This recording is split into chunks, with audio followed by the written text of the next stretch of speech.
Guten Abend miteinander. Willkommen zur heutigen Meditation. Guten Abend, Susita. So, was ist in unserem Leben? Was ist eigentlich der größte Schatz, den wir haben? Sind es zum Beispiel die Freunde, die wir haben? Oder ist es die Natur, die uns umgibt? Wo wir können in die Natur gehen, Kraft tanken, uns erholen. Ist das unser größter Schatz? Oder sind es die finanziellen Möglichkeiten, durch die wir uns Erleichterung im Leben erschaffen können? Oder was ist es wirklich? Wenn wir diese Frage genau überlegen, dann werden wir sagen können, dass der größte Schatz in unserem Leben unsere Gedanken sind. Unsere Gedanken sind der größte Schatz. Und unsere Gedanken ist eigentlich das Kraftvollste, was wir haben. Mit unseren Gedanken, mit der Qualität der Gedanken, bestimmen wir die Qualität unseres Lebens.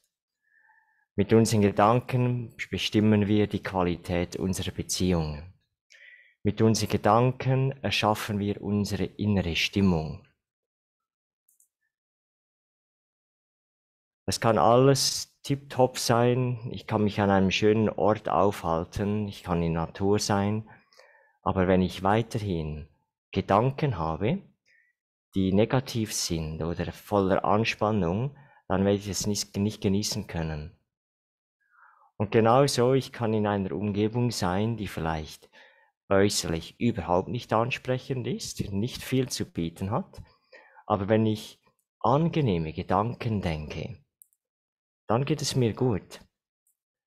Oder eine Situation kann ziemlich stressig sein, viel Arbeit, vielleicht Druck oder Leute, die nicht so mit mir zufrieden sind. Wenn ich es schaffe, in dieser Situation trotzdem ruhige Gedanken zu haben, angenehme Gedanken, dann will ich das Gefühl haben, dass es mir gut geht. Und ich denke, eine der tiefsten Angewohnheit, die wir uns angeeignet haben, ist, Gedanken über das Äußere zu machen.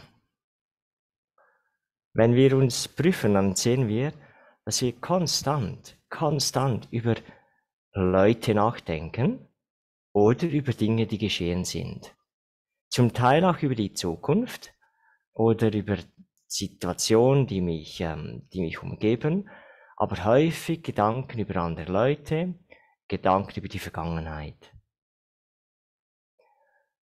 Und so, wenn ich diese Gedankenenergie einsparen könnte, wenn ich diese Anzahl der Gedanken über das Äußere, über andere, wenn ich es schaffe, die Anzahl langsam zu reduzieren, mal die Qualität zu verbessern, aber zu reduzieren, dann werde ich diese Gedankenkraft werde ich in mir ansammeln. Und diese angesammelte Energie, das ist wie Lebensenergie, die ich nicht verschwendet, nicht verbraucht habe. Also normalerweise sind wir ziemlich, ich würde sagen, umsichtig. Wir versuchen nicht zu verschwenden. Heutzutage wissen wir, jeder Tropfen Wasser ist kostbar, Energie ist kostbar. Wir versuchen nicht zu verschwenden. Geld zu verschwenden ist überhaupt nicht gut. Aber mit unseren Gedanken machen wir das nicht, weil wir uns da zu wenig bewusst sind. Also diese Energie, diese wunderbare Energie, nicht zu verschwenden, dass wir uns sehr viel Kraft geben. Weil Gedankenenergie ist etwas Schöpferisches. Die Energie in den Gedanken hat die Tendenz, sich zu materialisieren, sich äußerlich dann zu manifestieren. Also wenn ich Gedanken habe an eine Beziehung, gute Gedanken, dann manifestieren sich diese Gedanken in einer harmonischen Beziehung. Wenn ich gute Gedanken habe über mich, dann dann erheben mich diese Gedanken auch. Sie geben mir Selbstrespekt, sie geben mir eine innere gute Stimmung, sie geben mir Kraft. Und so das Ziel wäre, dass wir viel, viel weniger Gedanken über Äußeres haben, sondern Gedanken über uns, über unser Inneres. So, und wenn ich sage, wir sollten Gedanken über uns haben, dann ist es wichtig zu sehen, dass wir aus zwei Komponenten bestehen. Jeder Mensch besteht aus zwei Komponenten. Und zwar aus einer vergänglichen Komponente, aus einer sterblichen Komponente könnte man sagen, vergänglich, und aus einer ewigen Komponente. Als etwas, das nie geboren wird und nie stirbt, das immer da ist. Und beides zusammen macht uns aus, der Mensch. Aber das, was vergänglich ist, der Körper, das wechselt immer. So ein Körper geht, ein anderer Körper kommt. Dann dieser Körper geht auch wieder und wir nehmen einen anderen Körper. Und wenn ich sage Gedanken über uns selbst, dann meine ich eigentlich Gedanken über dieses Ewige in uns. Und wir sehen, wenn wir das ein bisschen üben, ihr werdet mich das immer wieder mal sagen hören, weil das eigentlich das Einfachste ist und das Wichtigste zugleich. So, wer sind wir? Wir sind das Ewige, das Unvergängliche. Und was hat das für Auswirkungen, wenn wir uns mit dem ewigen Teil in uns, mit dem, was nicht sterblich ist, identifizieren? Ich kann euch mal zwei, drei Beispiele nennen. So, letzthin ist eine Frau, die ich kenne, die hatte Chemotherapie, hat die sich unterziehen müssen und die wollte von Amerika nach Indien. Das ist so ziemlich die längste Reise, die man machen kann. Das ist gerade auf der anderen Seite der Erde. Und weil sie geschwächt war, hatte sie einen Stopp gemacht in Europa und hat 2 Nächte bei uns in Zürich verbracht. Und sie hat gesagt, sie hätte Chemotherapie gehabt, Brustkrebs, und sie hätte sich eine Brust entfernen müssen. Und sie hat gesagt, ich habe absolut keine Emotion gehabt darüber. Und das ist etwas sehr Erstaunliches, weil sie hat nicht das Gefühl gehabt, dass dass sie einen Teil von sich verliert. Warum? Weil sie eben jemand ist, die meditiert und sie hat schon lange realisiert, was ich bin, ist dieses Ewige. Und das hat nichts mit dieser Operation zu tun. Oder jemand anders, das war vor etwa 2, 3 Jahren, ein Mann aus Frankreich mittleren Alters, der wusste, der hat jetzt genau noch so 1, 2 Tage zu leben. Der war im Spital und da hat er einen Film von sich gemacht, ein Selfie, wo er sich dann von seinen Freunden verabschiedet hat. Und das war wirklich ziemlich unglaublich, diesen kleinen Film, Selfie-Film, sich anzuschauen. Der hat in die Kamera geschaut, völlig locker gesagt, so, für mich ist es bald Zeit zu gehen. Ich kann mich noch erinnern, da hat er sogar ein bisschen den Kopf gedreht zum Fenster aus. Hier ist ziemlich gutes Wetter, bei mir ist alles gut. Ich werde jetzt dann gehen. Ich hoffe, ich werde in der nächsten Geburt ein Mädchen sein dieses Mal und nicht ein Junge, mal schauen. Und so hat er gesprochen. Und wie ist es möglich, dass jemand so vollkommen angstfrei sein kann? Weil er genau gewusst hat, meine Reise, die geht weiter. Ich werde das Kostüm wechseln, ich werde die äußere Hülle wechseln, aber das, was mich ausmacht, das geht weiter. Und so genauso, das ist ein drittes Beispiel, eine andere Person, die ich getroffen habe, die hat auch durch Chemotherapie gehen müssen und sie hat gesagt, das sei von A bis Z, sei das für sie eine gute Erfahrung gewesen. Und ich habe so gestaunt, dass es jemand sagen kann, eine gute Erfahrung, aber sie hat es nicht gespielt, es war wirklich, sie hat das so empfunden, weil sie dieses Vertrauen hatte.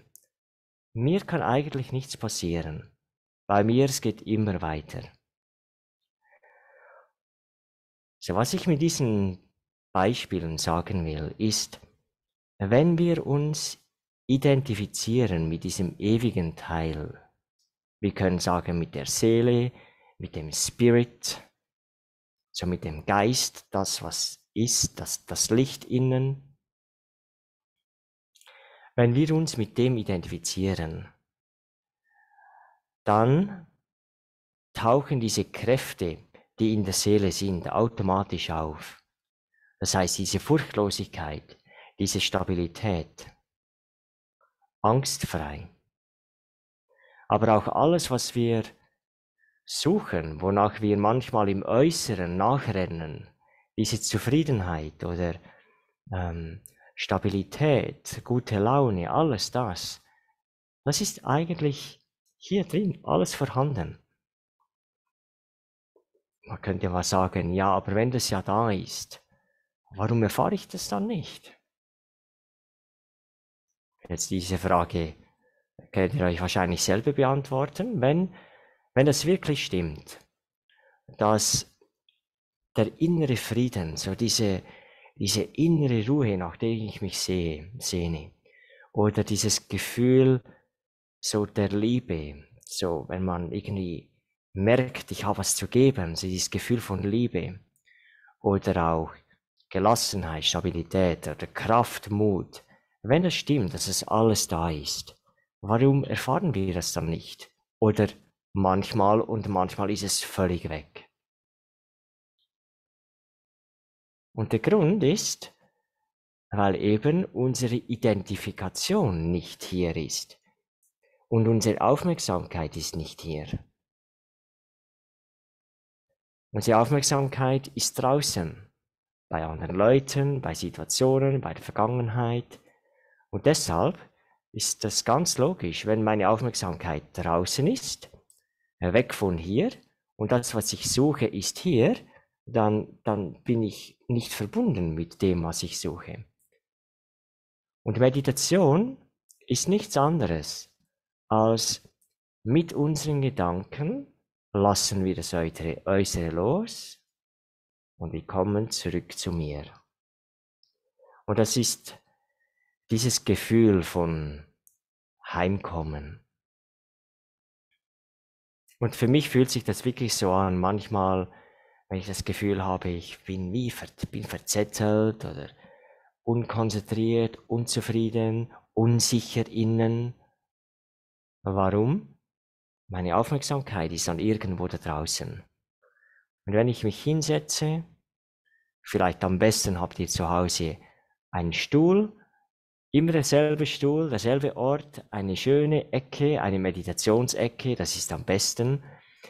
Und wenn ihr euch dann da hinsetzt und dann fangt ihr an, ich lasse alles los und ihr bringt eure Aufmerksamkeit hier zu stehen, dann merkt ihr, wie das, was euch beeinflusst hat, langsam weggeht. Langsam weggeht. Langsam die Kraft über euch verliert. Der Einfluss, der löst sich auf, der Einfluss von außen.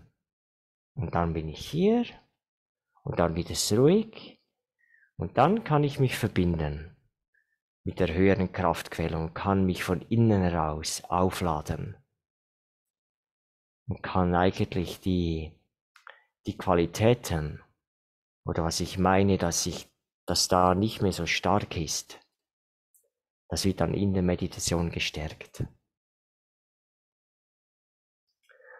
So, ihr seht, von dem, was ich erzählt habe, diese kleine Reise, die wir gemacht haben. Ich habe angefangen zu sagen, dass eigentlich unsere Gedanken der größte Schatz ist, den wir haben. Die Kraft der Gedanken. Die bestimmen, wie es mir geht. Gute Gedanken, mir geht's gut. So, und dann, wenn ich mich dem bewusst bin, dann will ich nicht mehr einfach über Äußeres nachdenken, sondern ich will die Kraft der Gedanken nutzen, um über mich nachzudenken. Das heißt, um diese inneren Kräfte hier zu erfahren. Diese inneren Qualitäten zu wecken. Und das ist eigentlich ein einfaches Prinzip. Wenn ich zum Beispiel meine Kraft oder mein Frieden nicht spüren kann. Der Frieden, der ist da. Aber der ist wie, diese Energie des Friedens ist wie eingekapselt. So kann man sich so vorstellen, wie in der Faust. Der Frieden ist da, diese Energie, aber ist eingekapselt. Und dann mit der Kraft der Gedanken kann ich diesen Frieden freisetzen. So, ich bin eine friedvolle Seele. Ich kann einfach nur friedvoll bleiben. Egal was passiert, ich bin Frieden. Frieden ist in mir. Ein paar solche Gedanken. Immer wieder. Und dann wird diese Energie des Friedens freigesetzt. Und ich kann das dann erfahren.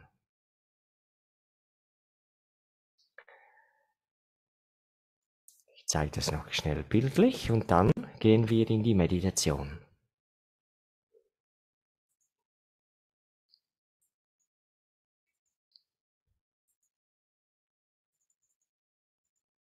So, das ist das falsche Bild, das wollte ich zeigen. So, nochmals dieses Kind, ein so herziges Kind, das weiche, schöne Gesicht. Und dann erinnern wir uns, ach so, ja, hinter diesen Augen, das ist der vergängliche Teil, das Äußere. Aber da ist dann das, was dieses Kind ausmacht. So, jedes Kind hat einen ganz anderen Charakter. Einige sind temperamentvoll, andere sind ruhig. Und es ist da diese Seele, die diesen Charakter hat. Nicht der Körper selber. Dasselbe Kind dann vielleicht 90 Jahre später sieht so aus. Die Seele genau dieselbe.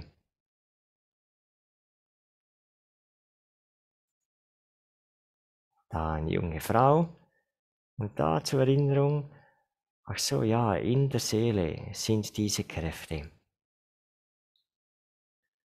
Kraft, Freude, Liebe, Frieden, Reinheit, Weisheit. Das ist der erste Schritt in der Meditation. Wir fokussieren uns auf diesen ewigen Teil in uns. Und dann der zweite Teil der Meditation ist, wir gehen über das Physische hinaus und wir verbinden uns mit der göttlichen Energie. Und das ist so, wie eine Pflanze Sonne braucht, um zu wachsen, um Kraft aufzunehmen. Genauso braucht die Seele auch diese Energie, um sich zu erneuern.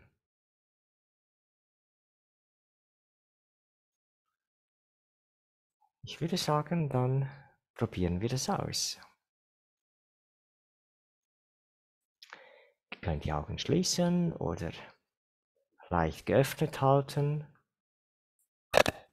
Ihr könnt, wenn ihr bei euch seid, so, ihr könnt aus dem Fenster schauen, ist dunkel hinaus, aber die Augen ganz entspannt halten. Oder ihr könnt die Augen leicht auf den Boden fallen lassen, den Blick, wie euch wohl ist.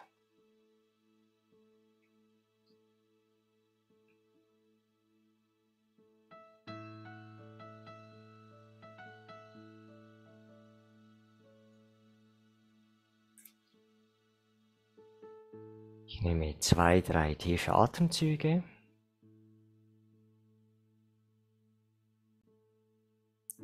Mit jedem Atemzug, bei jedem Ausatmen, komme ich noch mehr in die Gelassenheit, in den inneren Frieden.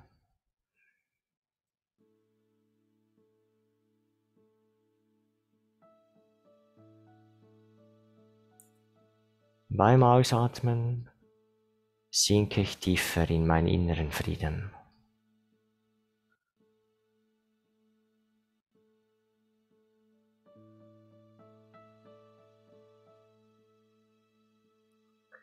Und wenn meine Gedanken nach außen gehen, von etwas abgelenkt werden, macht nichts, ist völlig normal. Ich bringe einfach die Gedanken wieder zurück und ich bringe die Aufmerksamkeit zur Mitte der Stirn.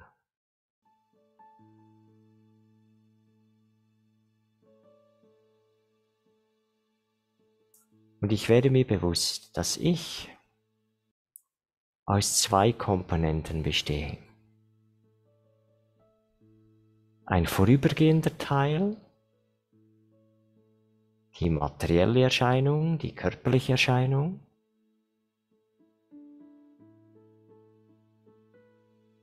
und dann aus einem Teil, der ewig ist, der kraftvoll ist.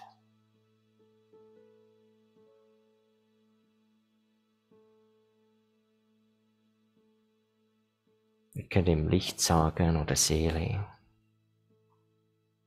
Spirit, Geist.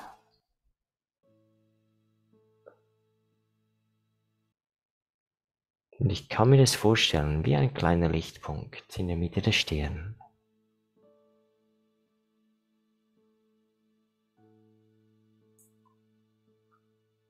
Und ganz sanft richte ich jetzt meine Identifikation, mein Verständnis, was ich bin und wer ich bin, richte ich auf diese ewige Seele, dieses Licht.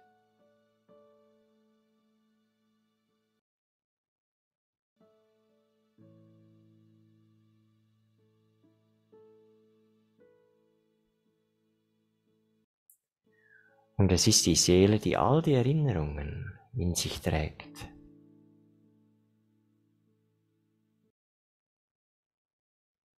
Es ist die Seele, die sich einen Charakter angeeignet hat.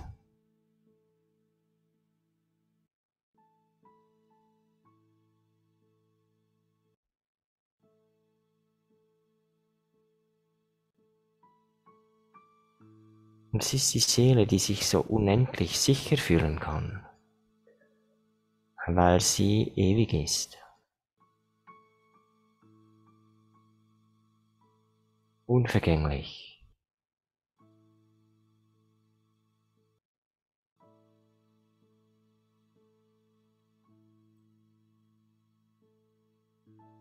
Ich kann diesen Lichtpunkt visualisieren. Ich schaue in diesen Lichtpunkt hinein.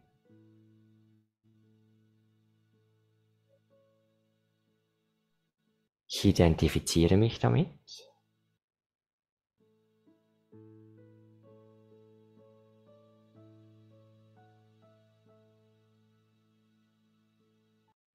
Und ich freue mich darüber,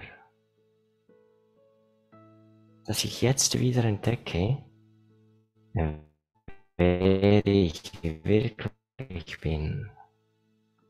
Was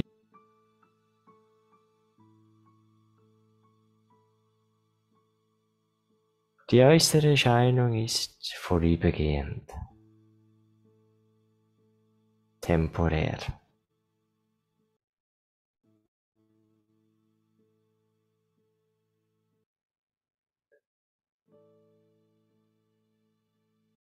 Das äußere Kostüm, der Körper wird älter, verändert sich.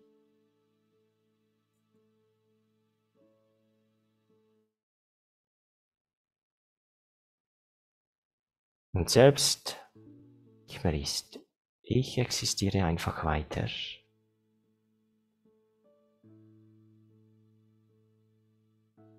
Und dieses Bewusstsein kann mich so furchtlos machen.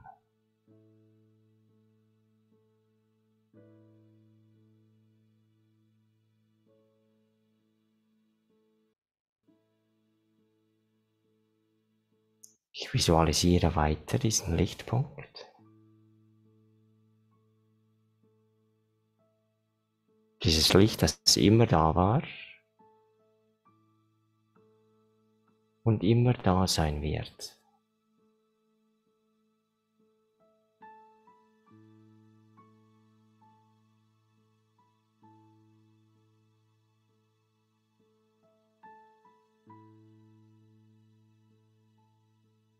Bleibe fokussiert auf den Lichtpunkt, auf die Seele. Ich identifiziere mich damit.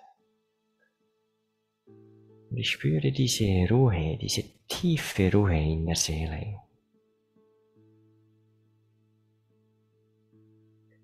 Wenn ich sie jetzt nicht spüren kann, kein Problem. Die Ruhe ist da. Der Frieden ist da, die Liebe ist da.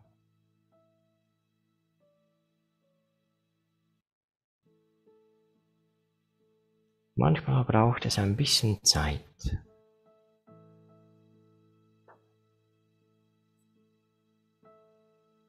Bis ich es dann wirklich erfahren kann.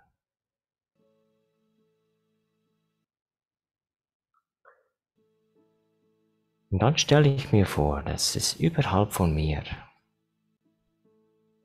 noch ein anderes Licht gibt.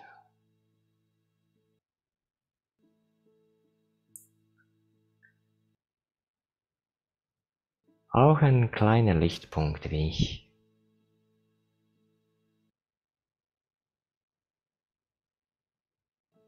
Aber die Kapazität, die Kraft ist unbegrenzt von diesem Licht.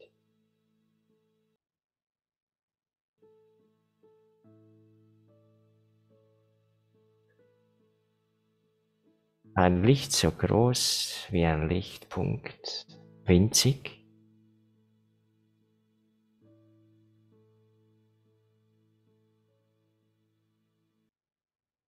Aber der hat die Kraft, das ganze Universum mit Liebe auszuleuchten, mit Frieden auszuleuchten.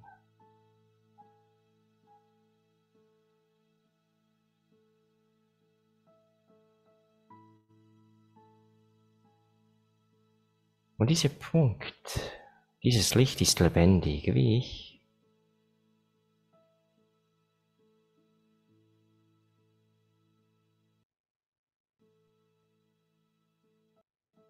Die Menschen machen Begegnungen mit diesem Licht bei Nahtoderfahrungen.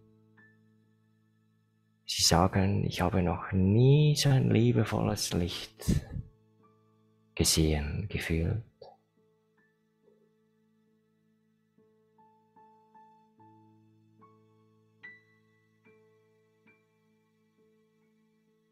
Und ich schaue einfach in dieses Licht hinein. Und ich nehme diese Kraft auf, diese Liebe.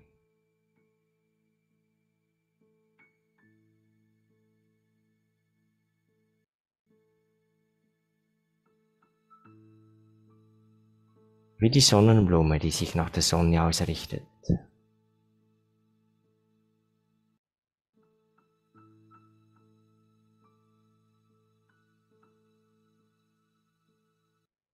Diese Verbindung, das ist Meditation.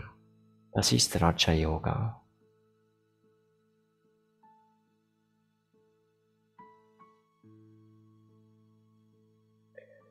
Und jetzt lasse ich dieses Licht in meine kommende Woche hineinstrahlen.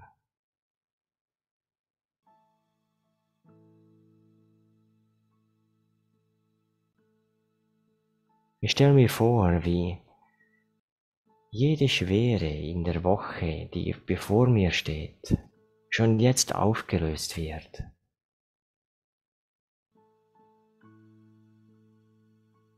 In der kommenden Woche gibt es nichts, was mich schwer machen kann. Nichts, was mich aufregen kann. Niemand, der mir meine Stimmung nehmen kann.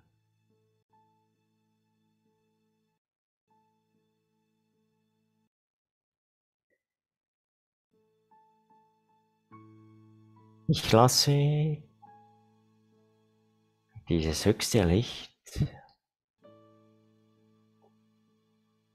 mein Leben die nächste Woche ausleuchten. Stell dir vor, dass es möglich ist, einfach glücklich zu bleiben, mit allem, was ist, egal welche Hindernisse.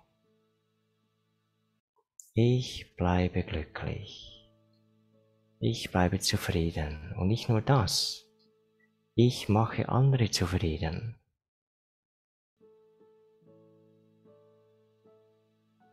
Ich mache andere glücklich.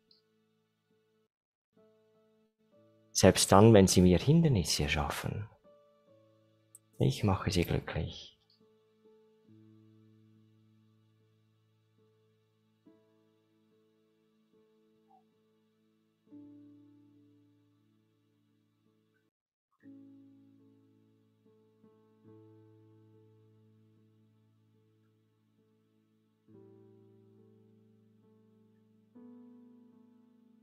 So, wenn wir jetzt diese Meditation beenden, dann versuch nicht einfach ins alte Bewusstsein zurückzuspringen, sondern bleib in dieser inneren Ruhe.